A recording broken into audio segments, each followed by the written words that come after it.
walaalkay sidee tahay maxaad iga baahantahay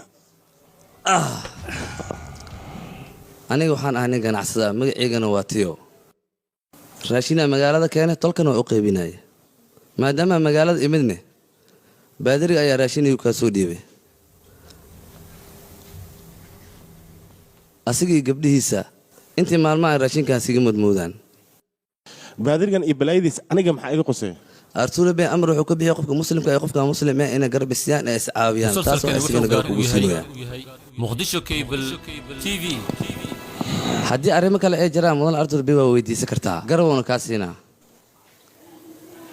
haddii aad rabtana baadiriga garab waa kugu siin karaa arrimahaaga tartiib u tag arrimahaaga oo dhan u sheego soo uma jeedid artuur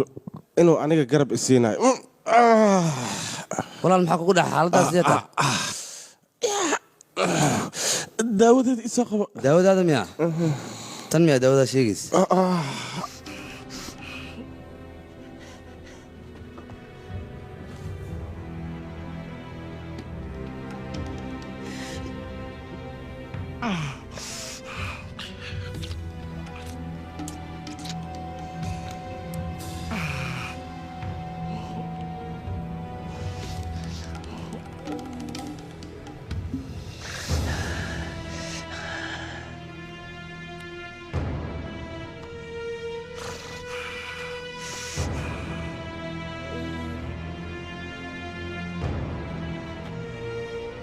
xaaladaad caafimaad see tahay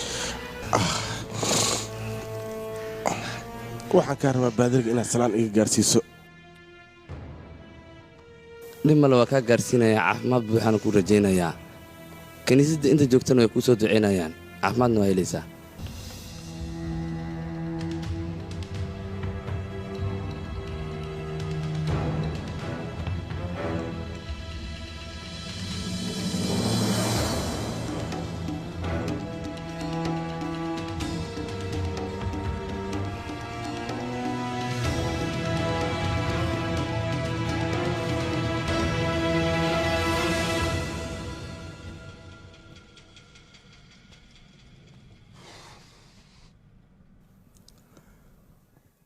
adeer artuku khalad weyn ayaad samaysay dadkaana jiljilic ayaad u muujisay oo waxaad dhahday beri ayaan idin imaanayaa taasina ma loo baahnayn kunduus xadkaaga inaad gudubtid soo uma malaysid ayey gondus muhiimadda maaha qofka saxan iyo qofka khaldan inaan ogaano annaga ee dagaalka haddii uu dhaco qofka guulaysanaya waa inaan ogaanaa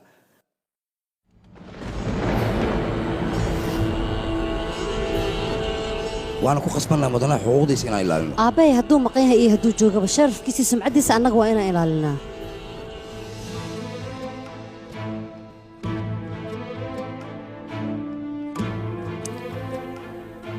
cismaan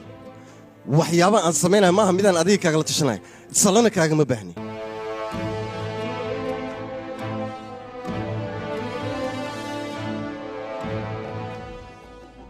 magaaladan sabuud 10 sano ayuu aabbahay u soo dagaalamaya dhiiggiisii dheecaankiisana wuu uu ku dhammaaday mana kaa oggolaanaya xanaaqaaga wax walba inay ku baaba'aan cismaan wuu kaa saxan yahay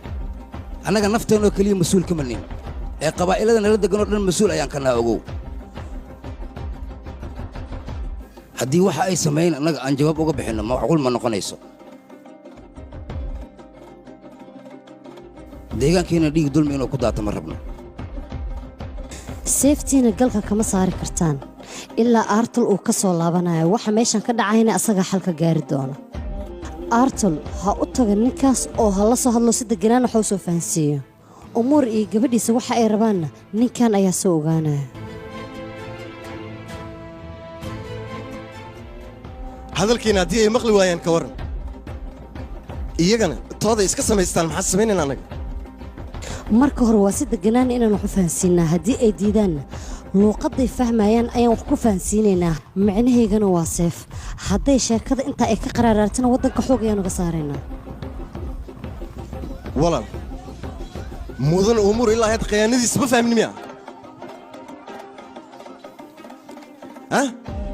naxariistii wanaagga ninka noocaas aad ka filaysa maxay tahay dadkan waddo sharci oo saxsan ayay ku socdaan haddii aan ka hortagnana qaladka dhan annaga ayaana la saarayaa waddada saxa waa inaan qaadnaa waad riyoonaysaan hurdada ka kaca naagtaan markii hore si khayaanale ayay teendhadeena ku soo gashay markii labaadna waad aragtaan aabbayda ayay keentay oo waxay rabtaa canshuur annaga inay naga qaaddo taasine haddii aanay iska dhicin waxyaabo kale noo imaan karo idinkale waxaad leedihiin qaab wada hadlaa wax walba loo xallin karaa dadkaas seef oo keliya ayay wax ku fahmaan